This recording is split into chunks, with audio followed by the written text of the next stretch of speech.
Hello and welcome back to today's final splash of paint, where it's time for us to hit the road and travel to the heart of the Cumbrian countryside for a closer look at what goes on behind the closed doors at the Cumberland Pencil Museum and how their team of technicians have been creating innovative Derwent products since 1832.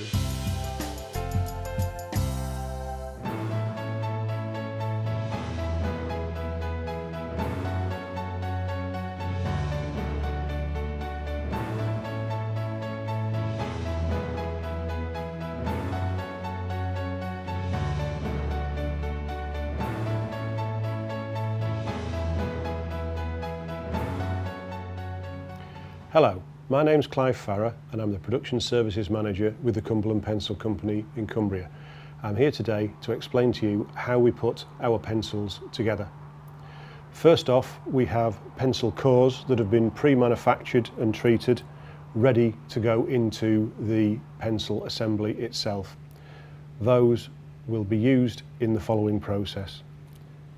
First, we use a wooden pencil slat. This has been pre-machined and treated, ready to go into the manufacturing process. We load those in bulk into the machine, and it will then process them through, where it will plane the surface down to a smooth joint finish, cut the sides down to an accurate reference edge, and add this guide bead in the rear of the piece of wood that will be used on the next machine to locate it accurately.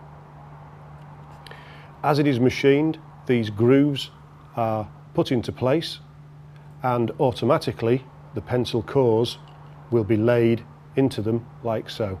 These pass through the machine, both surfaces are glued, one will come together with the other, and we end up with a pencil sandwich like this.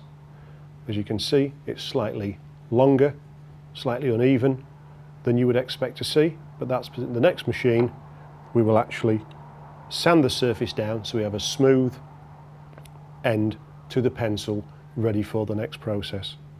It will go into the machine, pick up this guide bead, and then it will be driven under a set of cutters, and as you can see here, we've gone from a flat surface to, in this case, 9 half pencils.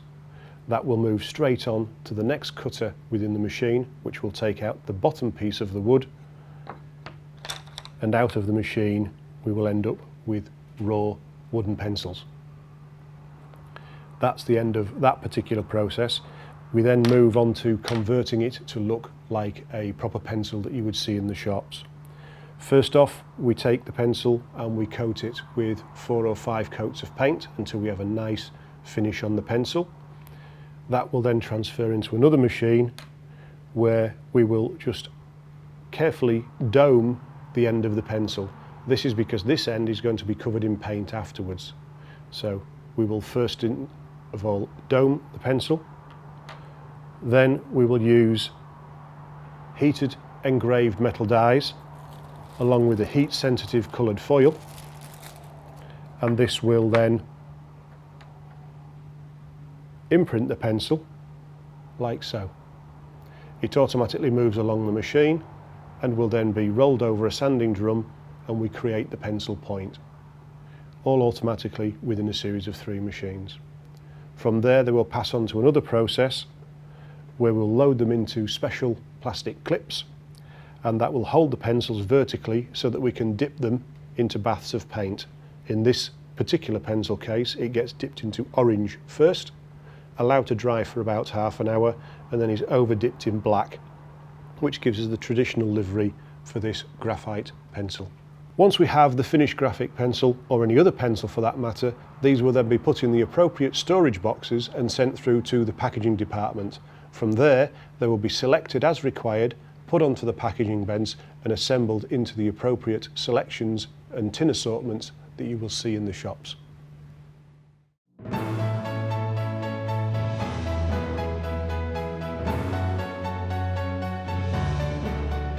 Hello, my name's Alan, part of the quality team at the Cumberland Pencil Factory. And one of the final quality checks we do before the product goes into the packaging department is to check that the blocks are strong enough, then they don't break when the customer uses them. and on the screen it'll give me a graph, and on there it'll tell me if it's passed or failed the inspection. That's one of the many quality tests we do here in the lab.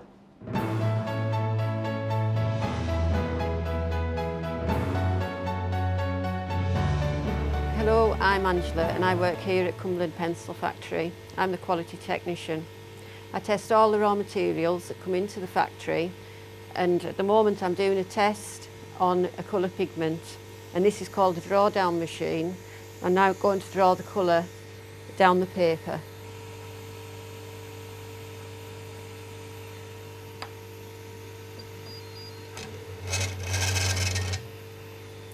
We'll now dry this, and when it's dry we'll test it on a colour computer.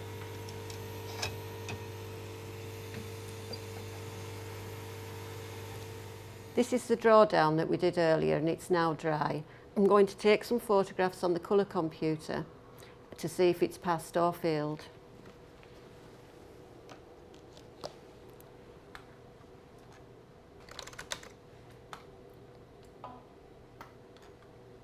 It's now taken 3 photos of the colour and we should get the results. This colour has a delta E of 0.20, which means it has passed. That's the procedure for our colour testing.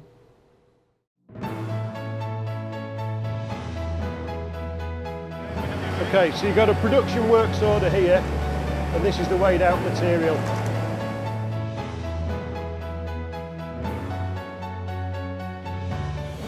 What you have here is a colour mix that has been put into the mixer and is about to start the mixing process.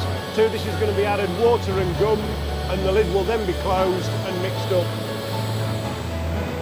What's going to happen now, the operator is going to bring a bag of the clay filler, which he will tip into the mixer.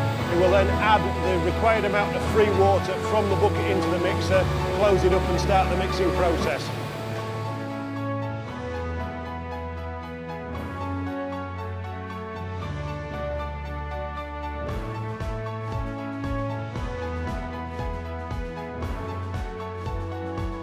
Once it's been through the mixer, it comes out looking a bit like plasticine, loose plasticine. So you can see the mix here. So this machine is a billeter. We have a steel cap that we drop into the bottom of here, put the funnel down and spoon in all of that loose plasticine material until it's partially full. We add another steel cap.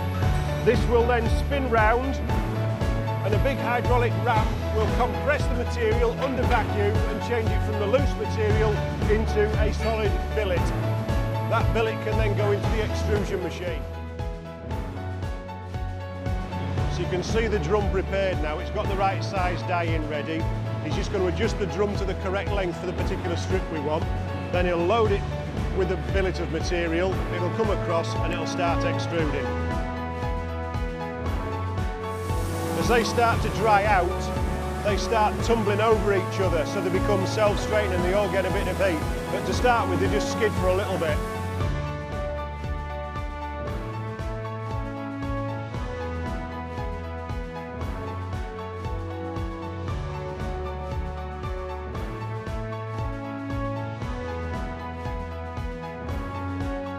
So this is a can of strips actually part way through the wax preparation process. That's just been lifted out so you can see it. Once it goes back in, you can see all the bubbles coming out of the strip.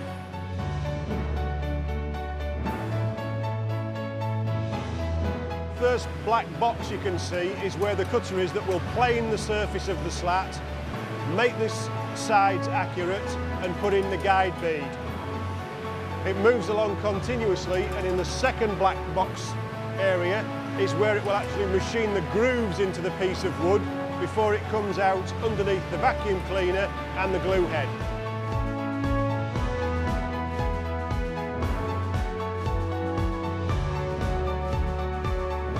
What we do now is it drives through here, so it'll pick up that guide bead, and underneath there is a cutter, and you get that.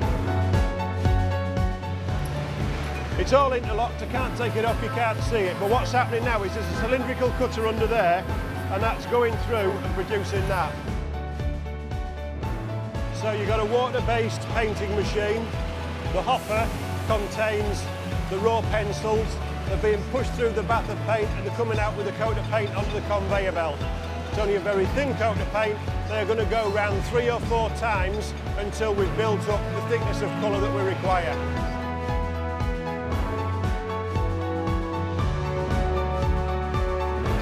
The idea is that they're wet at this end of the machine and they are just touch dry by the time they get to the other end of the conveyor belt.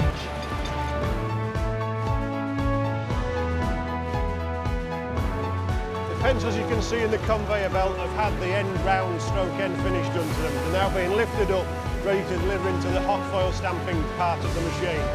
You can just see the foil drum starting to index, and there's the reciprocating motion inside, which is the die going in and pushing the foil into contact, heat sealing the wording in and retracting again.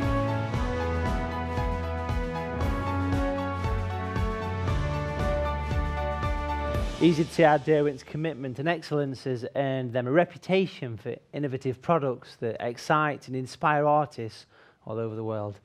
Right, I'm afraid it's almost time to end today's programme, but before we go, we've just got time for a couple of questions from the Splash of Paint postbag. First of all, David Bagshaw has been in touch to ask about paper blocks. I usually paint on loose watercolour sheets stretched, but I've recently bought a watercolour paper block and I'm really struggling to remove the paper. It keeps tearing and ripping. Is there a way to avoid this happening? Well, there is, David. It's pretty straightforward, really. The watercolour blocks, there's obviously lots of different makes of these. This is my particular own watercolour block, and it has a little area at the bottom where the glue finishes. And the best thing to do is insert your finger or even a card or a credit card and just go in and separate it. It will normally be indicated on the instructions, but I mean, to be honest, people don't read instructions. I don't read instructions. But it's just something to think about. Look for the area where it's not actually stuck. And the first sheet is always the hardest one to remove. And there you go. Ready for your next masterpiece. And finally, Sharon Hurst has been in touch to ask, I'm fairly new to painting and I've started out with acrylics. One thing I'm not sure about is the difference between zinc or mixing white and titanium white. Mixing or zinc white is the least opaque traditional white. It is an ideal colour to choose when mixing tints and glazes. It generally has a bit of a blue undertone to it, whereas titanium white is the most popular modern white. It is the whitest and the most opaque, and it's definitely worth noting that qualities may vary from one manufacturer to another manufacturer. It really is a bit of fun just trying out different makes of paint and seeing what results you get. So I thought it'd be quite nice to actually show you an example of the two different colours. I've got a black piece of card so it really stands out. I've got an acrylic brush, which of course I'm going to dampen, and I'm just going to add water to a zinc white. Of course, not much water because I want to keep it relatively definite, so you can see, get plenty on the brush, get it nice and flowing. I'm dropping a bit of a line coming down to the acrylic. Now already you can see through the black, it's creating a grey. Now there's a lot of paint on that brush, but you can still see the grey.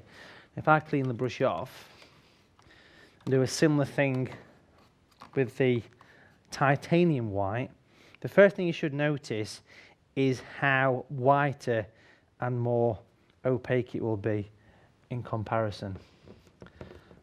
So you can almost say it's like night and day, the difference between the two. And there you go, folks. That's a pretty good example of the difference between the zinc and the titanium white. Well, I'm afraid that's all we've got time for today, folks. But remember, all the artistic advice and inspiration you need is just a click away. Visit the SAA website at saa.co.uk for more information and support on your creative journey. Join us next time when Sharon Hurst returns for a fantastic art bite project.